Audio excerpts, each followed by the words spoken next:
Charge Motion. My name is Saximus. My name is Ghoul. And let's talk some more fighting games. Ghoul, what have you been playing this week? I have been playing Guilty Gear. Yeah? I got into the beta the other night. I did pre-order the game, so I got into the day early. Mm-hmm. And we're going to talk more about it later, but it is absolutely phenomenal, and I'm incredibly excited about the game. I'm envious because I no longer have access to my PS4. That's a shame. Yeah. I hope they do a PC beta sometime between now and release. Yeah. Before we get into that, we have a lot more to talk about. Charge Motion is brought to you by Two Guys, Toys, and More. Toys and more. And more, yes. All right, so let's start with Guilty Gear because the beta for Guilty Gear... the beta for Guilty Gear Strive just dropped on PS4. Yes, it did. By the time you're watching this, you should be allowed to play it, even if you didn't pre-order the game. Mm-hmm. It's... Man, I can't say enough about it. I mean, to start, the netcode is beautiful. It's phenomenal. I know that it's always so common to hear people say it feels like offline. Yeah. But it feels like offline. I'm serious this time. I played with people. I stayed in the United States East server just because I was finding games there. Mm-hmm. But it does have location-based lobby servers similar to Dragon Ball Fighters. Mm-hmm. So you enter the lobby for your time zone, essentially, for your region, and you find games that way. But I know people that hooked up with West Coast players and played with absolutely no problems. Wow. No lag. I know Sonic Fox, who I believe is East Coast. Yes. If I'm not mistaken. I believe they live on the East Coast, yeah. Either way, Sonic Fox, United States player, was playing against Goichi. In Japan. And it was an awesome connection. The rollback GGPO implementation in this game is making waves. And that's exciting because that means that other game devs are going to have to step it up. I sure hope that ArcSys decides to go back and put it in their older games like Dragon Ball Fighters, like Grand Blue Fantasy Versus. Great games, but with miserable netcode that makes people not want to play them online. Seriously. With COVID. And I know implementing rollback is not as simple as just copy and pasting the code for GGPO, but... it's... I can hope. You almost want to say it's worth doing it, right? Because I'm not a game dev. Mm-hmm. So I don't know anything about coding. I don't know anything about the business of making a video game. But the numbers don't lie. When they had netcode retroactively put into plus R... It revived plus R. They did the same thing with... SNK did it with Mark of the Wolves. Mm-hmm.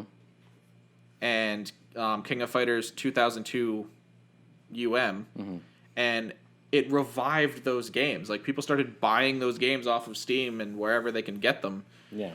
It got so good that they just did a physical PS4 release for KOF 02.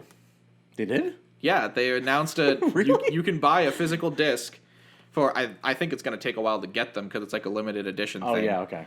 But you can buy a disc for King of Fighters 2002 UM on your PS4. That's really cool, honestly. Yeah. And I think there's an important lesson, an important takeaway here is that devs, if you make your games fun to play, people will play them. People will play your games, and people will buy your games.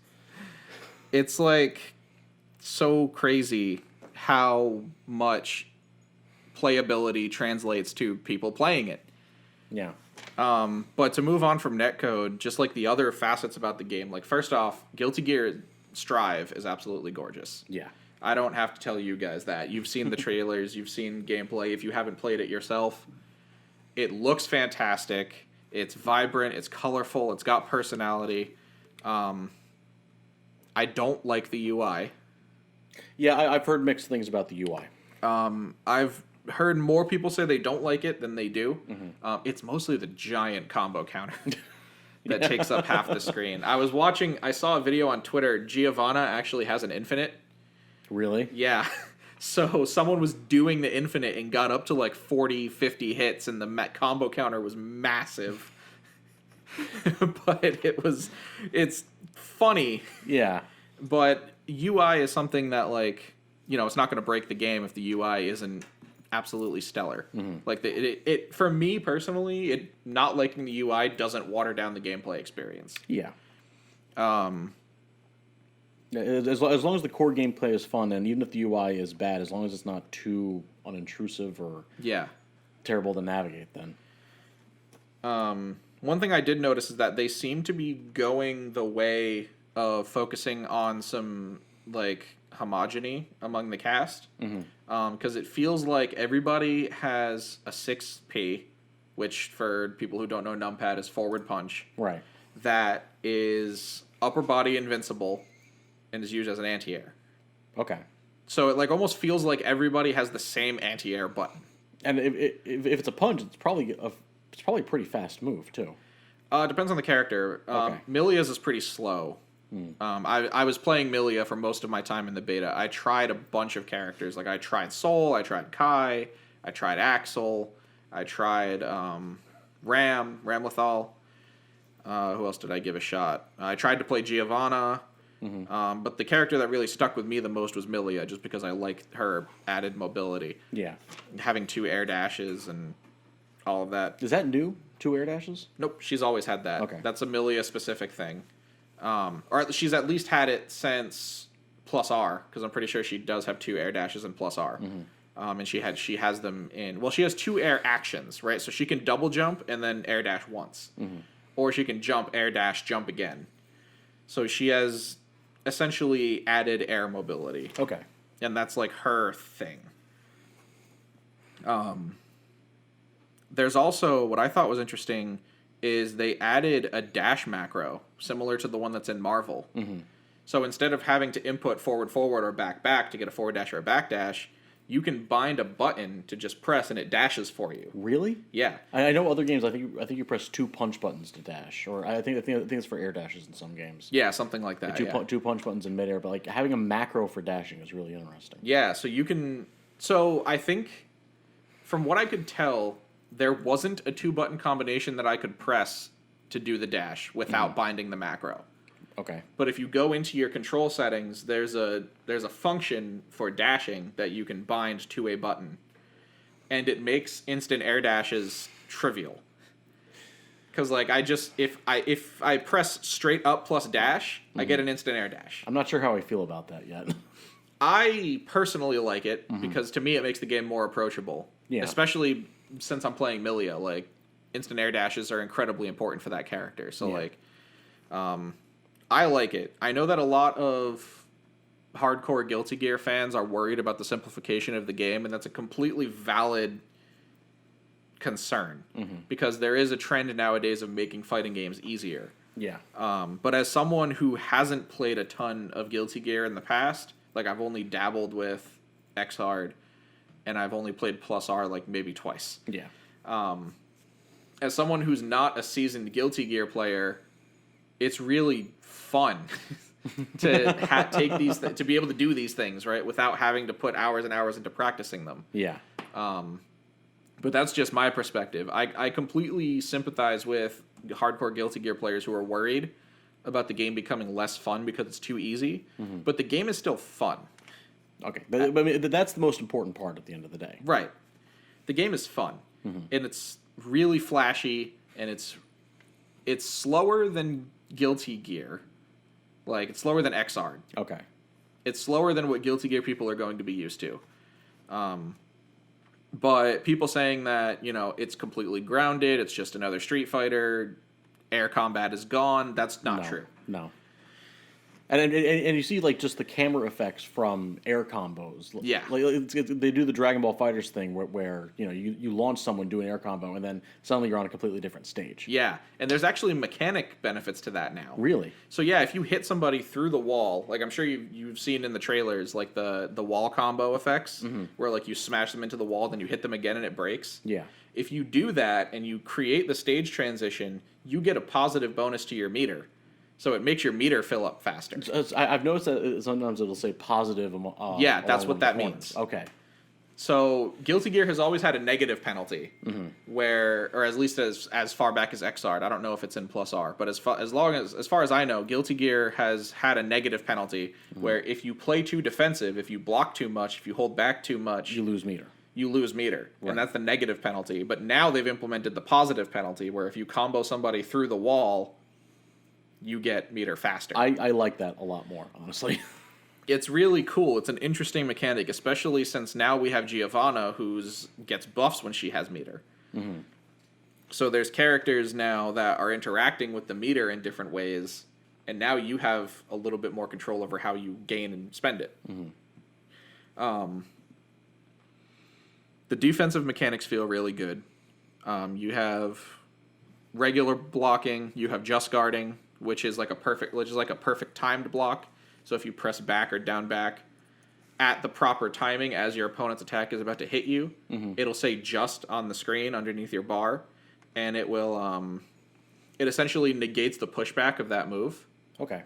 So normally, like, a lot of moves, a lot of like block strings become safe because they create that pushback on block. If you just defend it, the pushback doesn't happen, so they stay close to you and you get an opportunity to punish. Okay.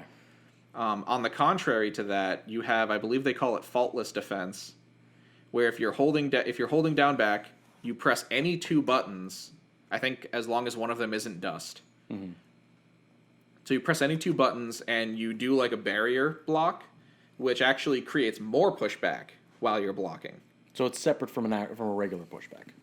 Yeah, so it basically extends the pushback that was already there. Okay. It pushes them away farther so that their block string ends sooner. Okay. And then there's perfect Faultless Defense, where if you do Faultless Defense but you just guard it, it pushes them back even more. Like, it looks like a Marvel 3 push block. Yeah. Maybe like a half screen or full screen. Yeah, almost. Pushback. Yeah, wow. It's a lot.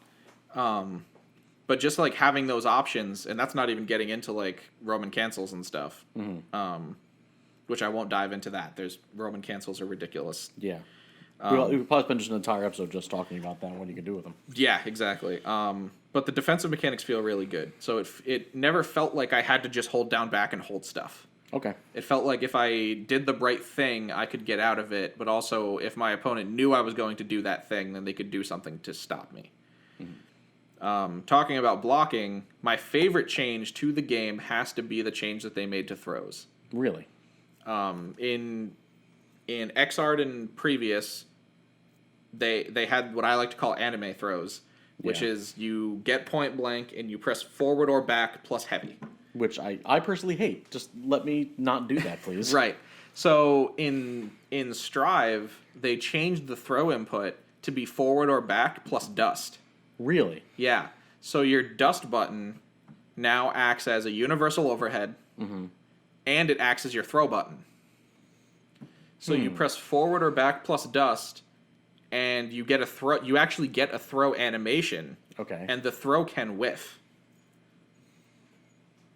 which is really interesting to me because in the old way of the throw mechanics, throws couldn't whiff because if you weren't within range to get the throw, you just got your heavy button. Yeah, the throw wouldn't even come out. I like that better. I like that better than forward and heavy.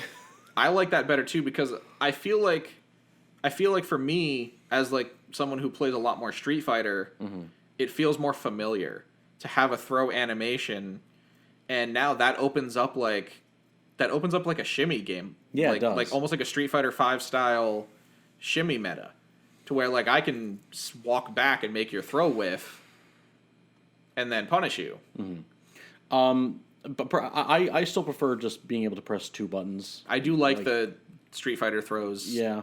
But yeah, I like having dust being a dedicated launcher / grab button. I like that a lot better because now that you've mentioned it, yeah, that's correct. And typically in types of games that have that input, the throw wouldn't even come out unless you're at point blank range. They would just get a heavy button. Yeah. Because think back to Marvel 3, which also has the same throw input, forward heavy, because I play Phoenix Wright, and forward heavy is also the input for objection. Yeah. And I keep getting objection when I'm trying to throw, and I keep throwing when I'm trying to objection. Yeah. it's hard to keep track of, and like I know that it's one of those things that like people who play the game have gotten used to it, so it's kind of whatever for them. But for players that are just entering the game, having like a dedicated throw input that also has like an animation to it that can whiff, it just feels really good. Yeah. What else did I want to talk about here? Oh yeah, the last thing that I really want to talk about with Strive is the lobby system, because I really, really, really like the way that it's implemented. A lot of people don't, and I understand why. Because you're a little pixelated dude running around in a tower trying to find games, right? ArcSys loves to do like the interactive lobbies where you have a little avatar that walks around and talks to people to find games. Which is cute. A lot of people don't like Strive system, which is fine. But what I really like is the floor system. So the lobby in Guilty Gear Strive is a tower. And so if you're playing on United States East Coast like I am, they have the first time you play, the game has you fight a CPU. Okay. And based on your results from fighting that CPU, it places you on a floor of the tower. Oh, okay, that's cool. And so, like when I played, I got placed on the 4th floor of the tower. There are 10 floors total, and as you go up in floors, you get better players. Right. When you're placed on a floor, you can willingly choose to go to any floor above your recommended placement, but you can't go down. Okay. So I got placed on the 4th floor, which means I cannot go down to the 3rd, 2nd, or 1st floor, and I cannot choose to fight those players. But they can come up to you. But they could come up to me if they wanted. So it gives you the opportunity to fight better players if you want to, or you can stay and fight at your recommended level. But it also stops you from smurfing. Right. Yeah. Okay. And my favorite part about this whole thing is that it gets rid of LP. Street Fighter V has like the rank points. Oh yeah. That like there's no like diamond, ultra diamond. There's no rank to fight over. There's no rank to protect. Yeah. And the ranking system that exists in a lot of fighting games just inherently carries a lot of toxicity. And it's really hard to make a good ranking system without giving people these badges to try and fight over. And then, you get the people that rage quit to protect their ranks, or they plug, or they plug when they're going to lose so that they only get wins so that they get to move up. But the Guilty Gear system seems to really take the emphasis away from that and be like, if you lose a couple times, we let you go down to the floor underneath you. Okay. If you win a bunch of times, we're gonna lock the floor that you're on and force you to move up. Okay. So that way you're not creating a bad environment for the players on the floors underneath you, but you can still go higher up and get a higher level experience if you want. Right. I like that. I like it a lot. Because like ranking systems they've made a lot of games so incredibly toxic. Yeah. Like Street Fighter and Tekken being 2 of them. It's like you're almost judged based on your rank. Like I've talked to people like online and stuff about Tekken, and the first thing they'll ask me is, "What's your rank?" And it's almost like they take that information and decide whether or not to value your input based on what rank you are. And of course, if you play mostly offline, then your rank is going to be low. Yeah, your rank's going to be low. Right. Some of the best Tekken players I've ever met in my life are beginner rank. Yeah. Because they just simply don't play ranked.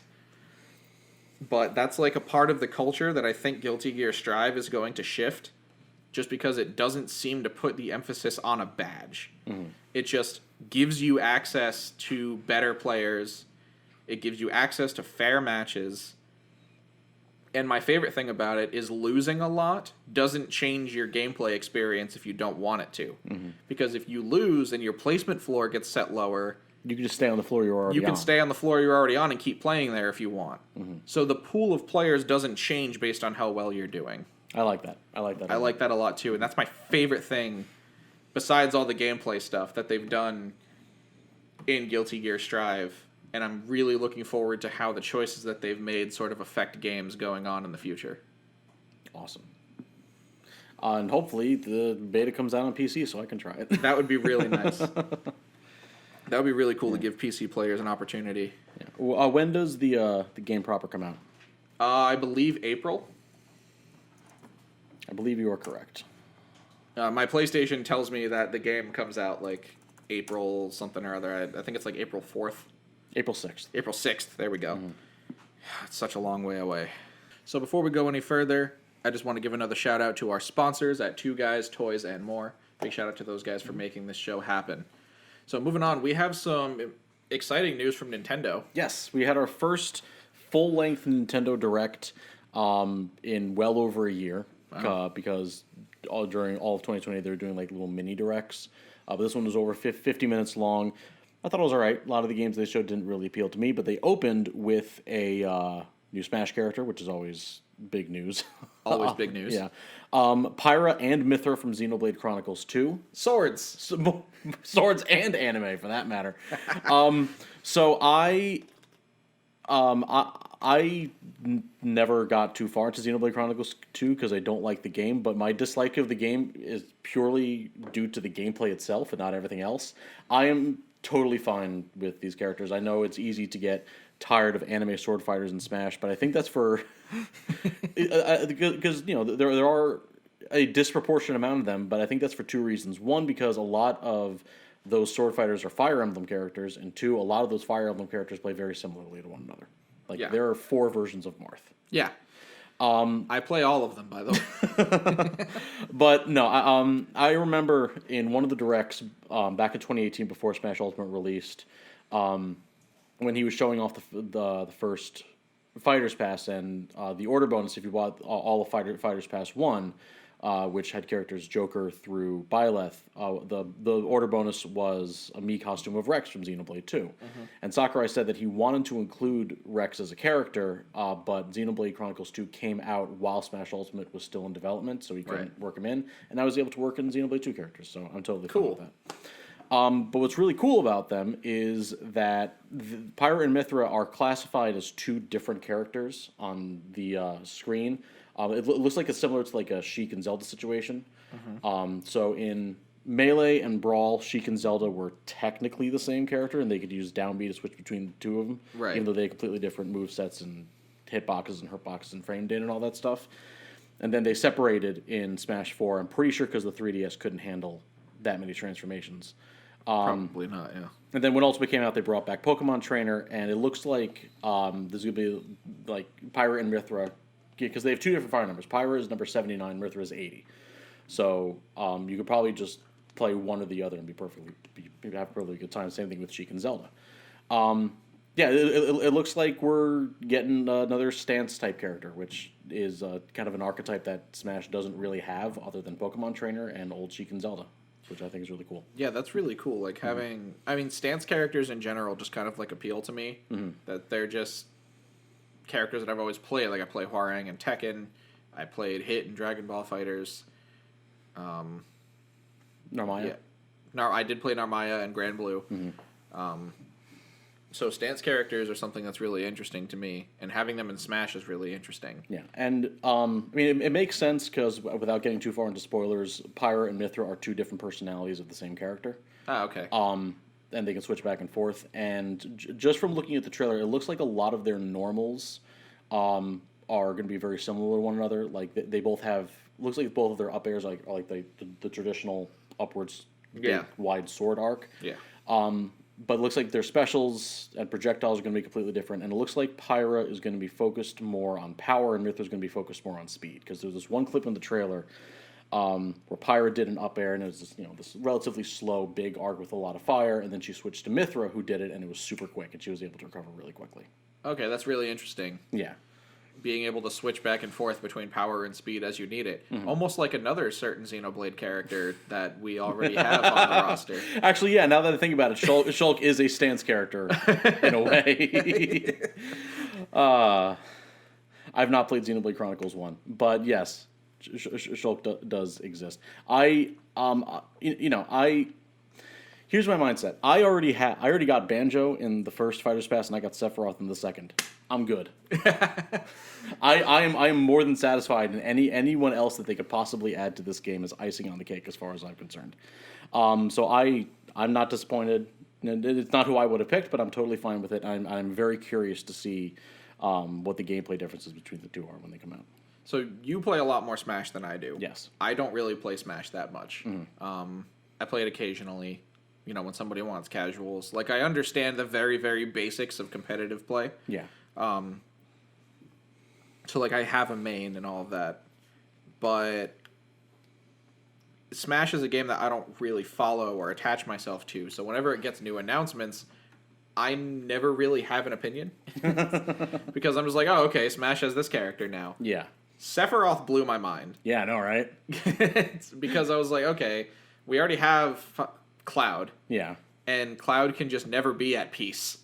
No. Sephiroth should move to an entirely different game franchise just to hunt down Cloud and make his day worse. Cloud can never be without Sephiroth in any franchise. He can't escape to Kingdom Hearts. He can't escape to Smash. He just can't escape. No. But I do like anime sword characters. Yeah. And as much as people complain about them when they come out, I always like more. I mean, I think, a reason there's so many of them in Smash is because it's a popular art style and swords are a popular weapon. Yeah. And swords are a really easy weapon to implement into the Smash fighting system. Yeah. Swing. Point your C-stick towards them, and you're probably swinging your sword at them. The sword goes in that direction. Right. Yeah, so I'm assuming similarly to old Sheik and Zelda, as well as Pokemon Trainer, their down B is probably going to be switching back and forth between the two. Yeah. And they showed a number of different projectiles, and I'm not entirely sure yet how those are going to work, like what the inputs are going to be. Sakurai, the lead devil, always does a live stream presentation where he shows off a character right before they're released. So I believe they're slated to be released in March. Cool. I don't think we have an exact day yet. It just says coming in March 2021. And then we have 2 characters left. And then looks like that's going to be it for Fighters Pass 2 for Smash Ultimate. Cool. So we have 2 characters left. Who do you think they'll be? I honestly have no idea. I could make the same predictions that everyone else wants to make, but no one could have seen Steve. Minecraft Steve. You're absolutely right. No one could have seen Sephiroth. You're absolutely right. Before Sephiroth, we had Cloud, we had the Midgar stage, and we had 2 songs, and that was it. Every other franchise has had so much more content, and we figured, it's just either Sony or Square Enix being jerks and not sharing their toys with everyone else. And then suddenly it's Sephiroth with a new stage, bunch of new tracks, spirits, Mii costumes, and there's no way to predict what's going to happen next. So I am keeping my expectations low, and I'm just going to roll with whatever comes. That's what I do. That's probably a good way to go about it. I see so many Smash players get themselves hyped about a certain character and then just get really disappointed or upset when it's not that character. Gino. Gino, Waluigi. Rayman. Yeah. Rayman would be... I love Rayman. I would love it if Rayman got into Smash. He was a trophy in Smash 4. I didn't know that. Yeah, he was. But yeah, Smash is just one of those franchises that it could be anything, it could be anyone. Really so could, there's almost no point in speculating. You can wish, but don't get your hopes up, because the one character that you want out of the millions that it could be. I have my fingers crossed for Phoenix Wright, because I love the Ace Attorney games. I love how he plays in Marvel 3. I would just lose my mind if Phoenix Wright was in Smash. I know it's probably not going to happen. Phoenix Wright would be a cool addition. Yes. I want to see Phoenix Wright in more games, just because I love how he was presented in Marvel 3. Mm-hmm. I'm not actually a fan of the Ace Attorney series, not because I don't like it, I just never played it. Mm-hmm. But I just love how he transitioned from lawyer to fighter in Marvel 3, so I'd love to see them do more of that. And they kept the lawyer gameplay even somewhat intact in his gameplay in Marvel. With the collecting evidence and, Yeah.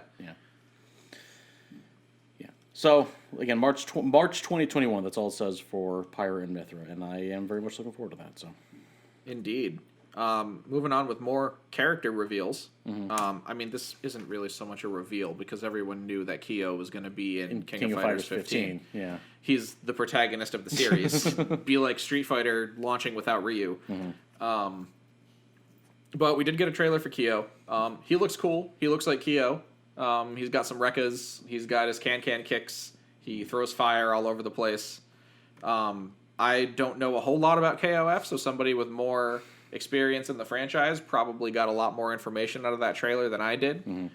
But the presentation on his trailer was really awesome. Like, his fire effects look cool. His DP looks awesome. He has, like, that swirling, rising fire DP thing, and Iori has the same one, and Kyo's climax has the fire sun, where Iori's climax has the moon, and they're just the opposites of each other, and it's, it's King of Fighters. It's King of Fighters. Yeah. But no, he looks cool. I might actually dive in and play Kyo, because I've always thought he was pretty cool, but he wasn't, like, cool enough for me in 14, which is the main game that I really played. Especially if Rock doesn't come back.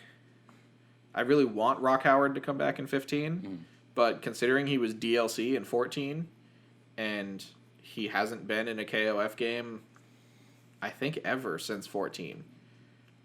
If he was in one, he was in one, like, a really old one that I never played, but he wasn't in 13, he wasn't in 02. So as someone who's never really been that much into Fatal Fury or King of Fighters, I am not fascinated, interested in how beloved of a character Rock Howard is just in general, despite the fact that he's been in Garou, Mark of the Wolves, KOF 14.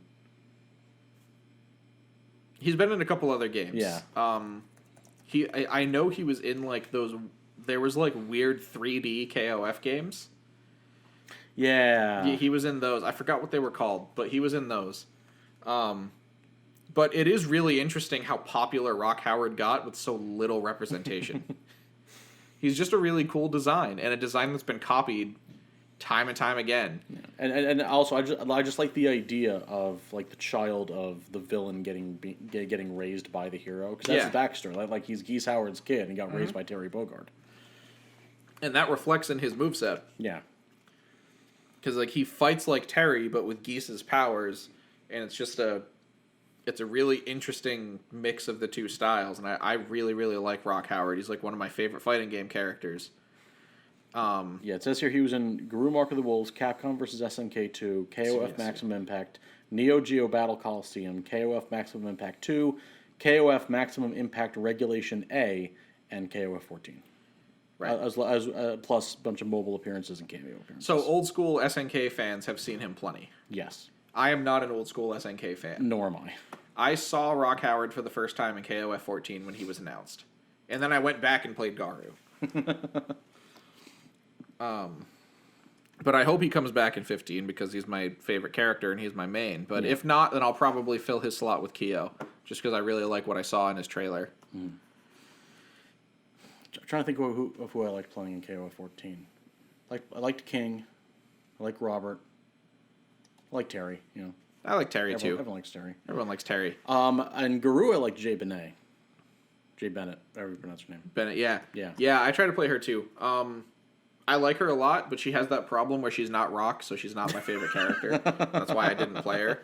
But if Garou was a 3v3 game like KOF was, she would be on my team. Yeah. But King of Fighters 15 is looking really cool.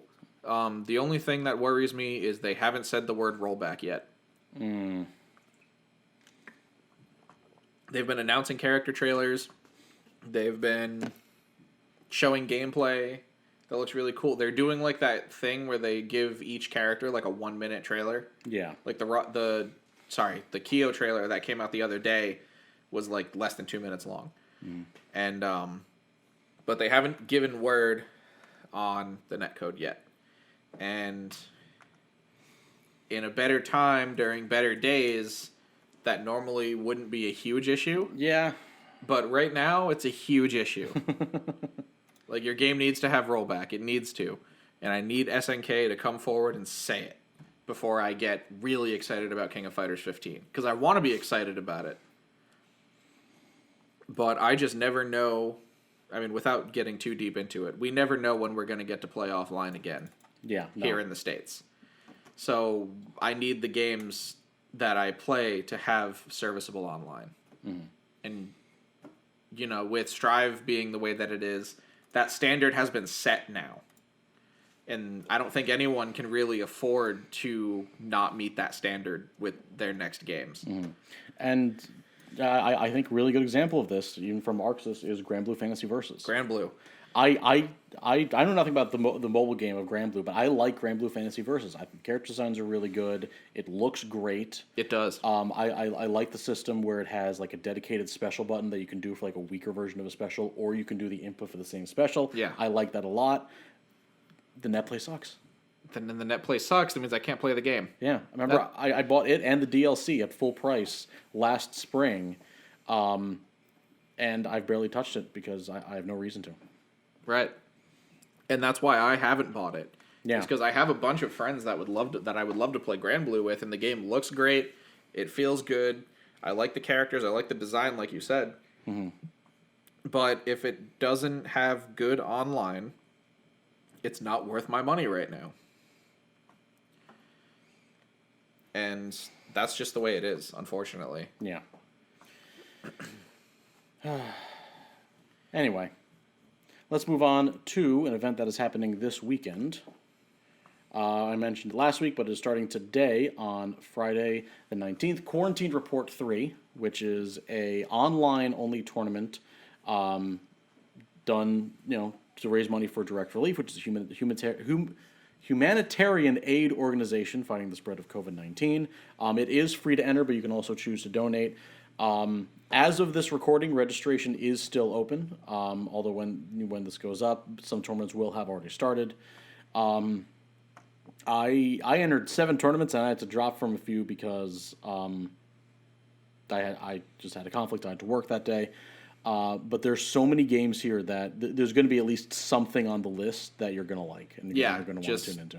Just look at it. Like, go in and look at all of the games and see which ones. I mean, like you said, by the time you guys are going to be watching this, a few of the tournaments will have already started. Yes. But if you can find some for like Saturday or Sunday, you're going to find something. Like, there's hundreds of games on this list. I wouldn't say hundreds, definitely many dozens. Many dozens, if not hundreds. Yeah.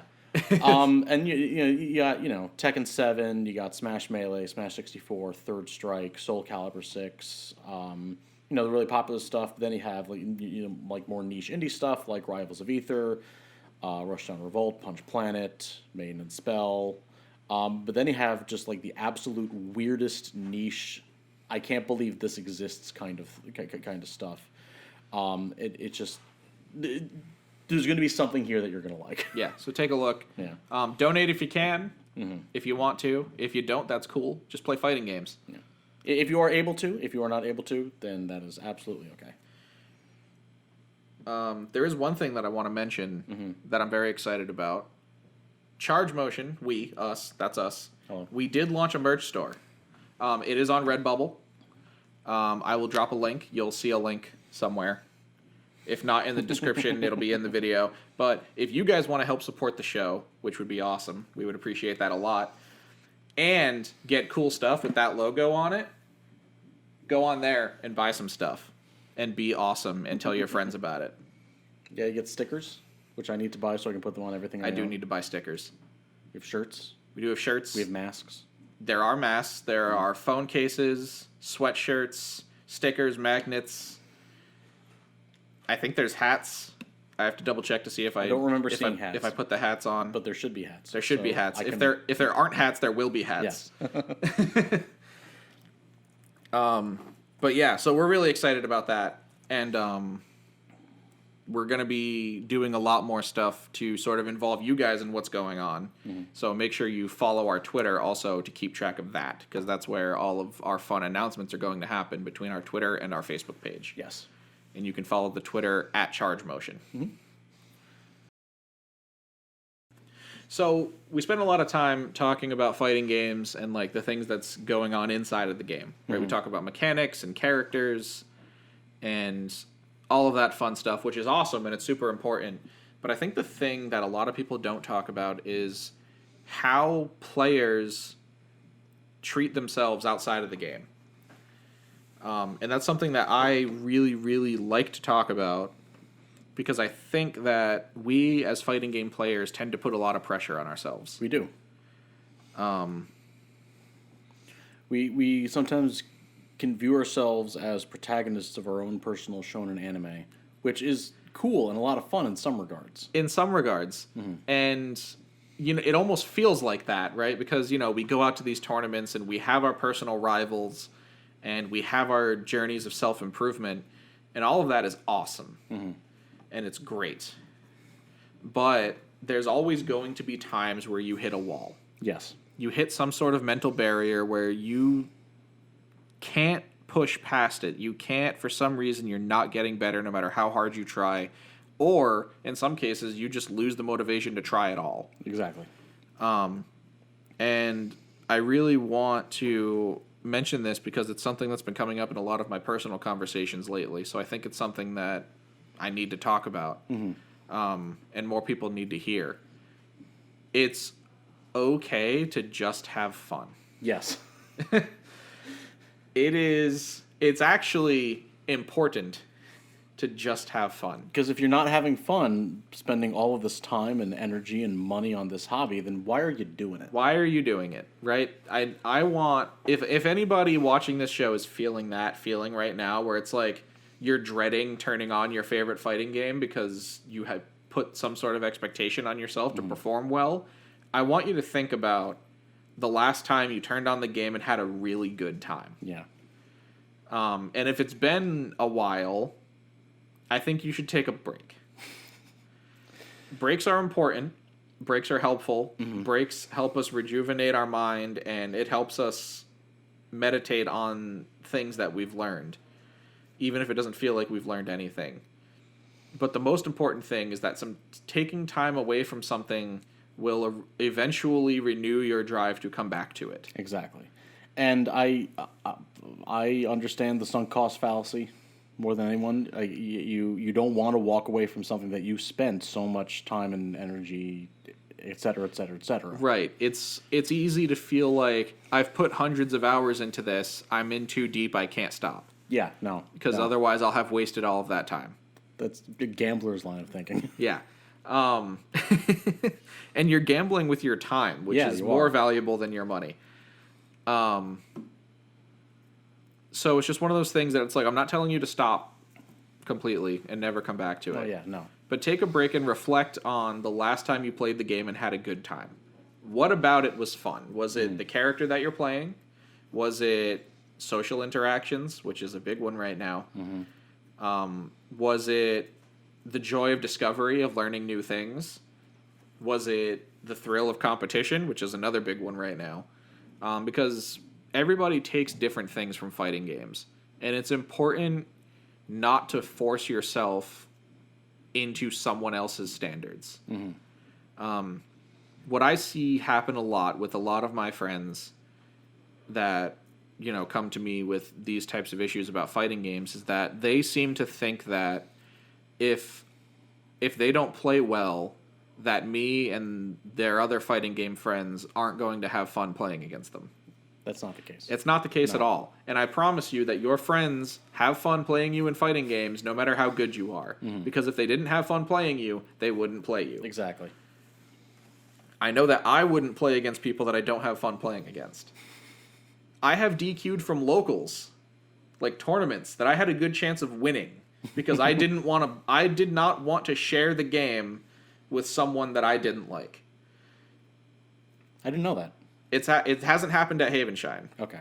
But it has happened to me before, where I have DQ'd myself out of tournaments because there was somebody there, and he wasn't a regular. He was just somebody who showed up for a couple tournaments. He came a couple times, and I'm not going to name any names, but I didn't like this person. They didn't strike me as someone that I wanted to be around or share the experience with, so I didn't play them. Yeah. Because for me, I didn't have anything to gain from playing that person. I don't have anything to prove, which is an important one. I'm going to talk about that later. I don't have anything to prove. I'm not going to learn anything from playing against this person. And I'm not going to have fun playing against this person. And if you're not learning and you're not having fun, you're wasting your time. Exactly. And if your version of having fun in a fighting game isn't competing, but just sitting around with your friends playing characters you have no idea how to play and just being silly, then do that. Then do that. That's completely valid. I myself ran into an issue with Street Fighter V where my main wasn't making me happy. Because I was playing Juri, and Juri, notably, has a lot of issues. She does. A lot of consistency problems, a lot of things that she has to do that other characters don't. She requires a lot of effort for not a proportionate amount of reward from that effort. Correct. Other characters. And so I'm playing this game like trying to make this character work, and it's getting frustrating, it's getting annoying. I'm not doing well, I'm not having fun. I'm learning like a little bit, but like not enough to like really make the effort of the character worth it. So all I did was try playing a different character. And suddenly I can't stop playing Street Fighter. Yeah. Sometimes that's enough. Sometimes that's enough. Like, find another character and just learn stuff, because learning stuff is fun. And sometimes when you hit that plateau of, I've been playing this character in this game for years, and I don't know what I don't know, so I can't learn. Yeah. Sometimes just picking another character and learning new things. Start the curve over again. Isn't that what Daigo did in Street Fighter V? Because I know he switched off of Ryu to Guile. Yes. Yeah. Well, I think Daigo switching to Guile had a lot to do with getting hitboxes banned. Yeah. Yeah. But that is a big part of it, is like, especially somebody like Daigo, he's, you know, one of the best Street Fighter players of all time. He's the beast. Yeah.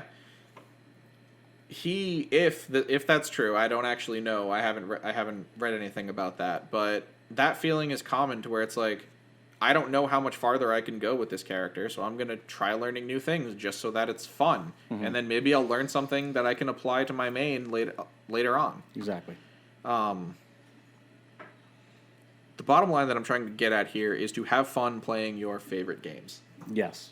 If something has happened to where you've applied standards to yourself where the game is only fun if you're winning, don't do it. Simply do not attach your fun and enjoyment of the game to winning. Exactly. Because someone has to lose. And sometimes that someone's going to be you. This is a trap I've seen a lot of people fall into.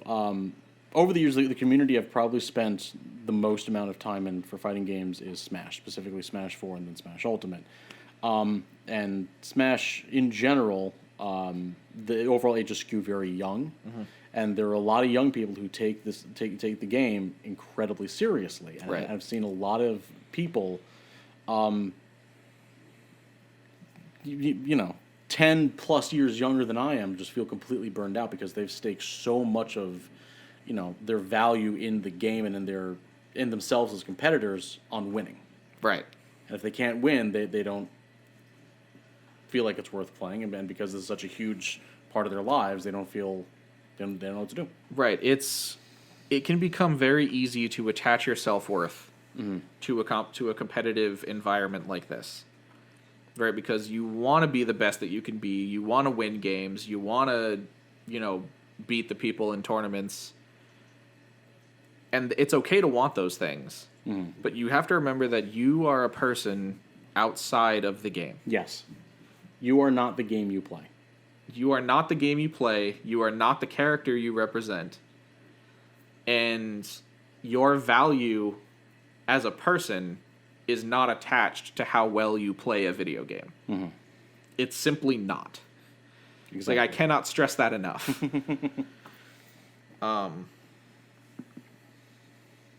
Some of the biggest advice that I give to my friends when they're having troubles like this is that a lot of people come to me. I've had a lot of people come to me because they're having trouble improving. They're wondering why they aren't getting better.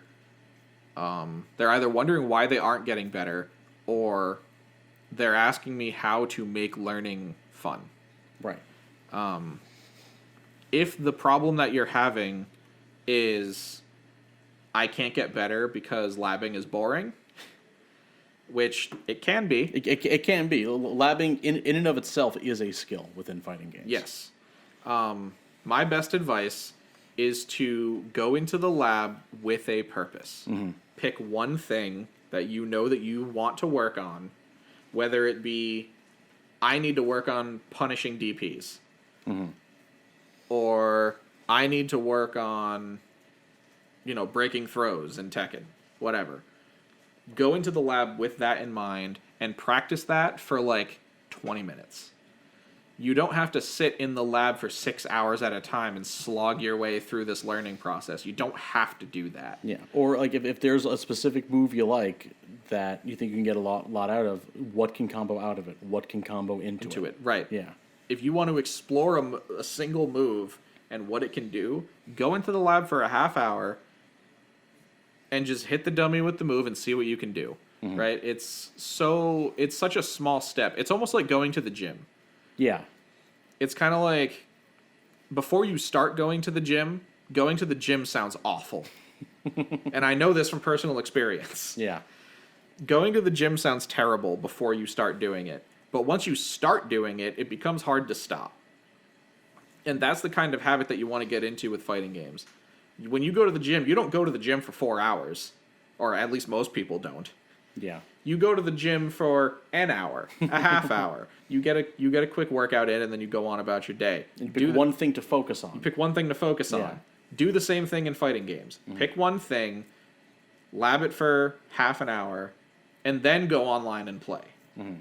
Or, go do something else if you don't want to play online. And then if you go online and play, don't play to win online. Play to implement the thing you've been working on in the lab. Yes, absolutely. That is a trap I fall into all the time.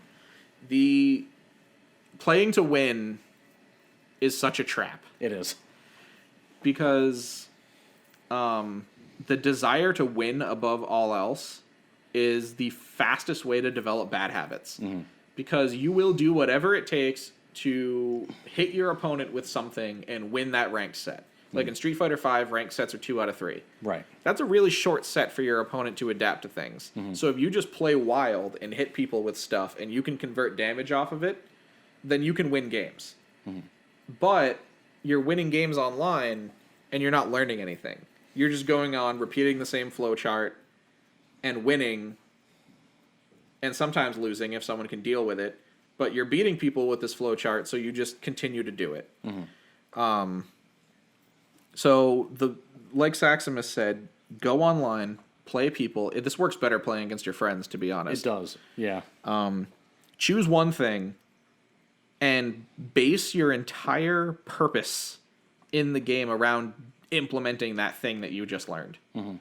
Like I put a challenge on myself in Street Fighter to block for the first 20 seconds of any round. Really? Yeah. So I've been playing that way for a little while and on ranked.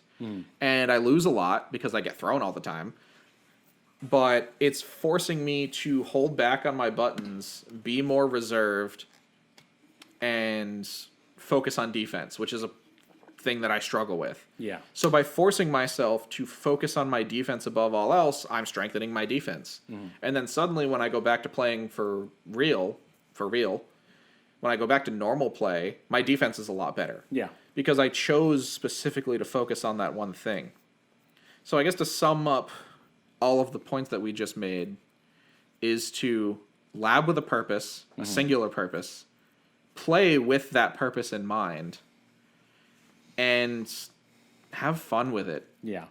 Don't attach your self-worth as a person to how well you play this video game, because the people around you that are good people, that are worth your time, aren't going to judge you based on how well you play a video game. Yeah. And statistically speaking, everybody watching this does not make their living from playing video games. Absolutely not. It's okay to suck at it.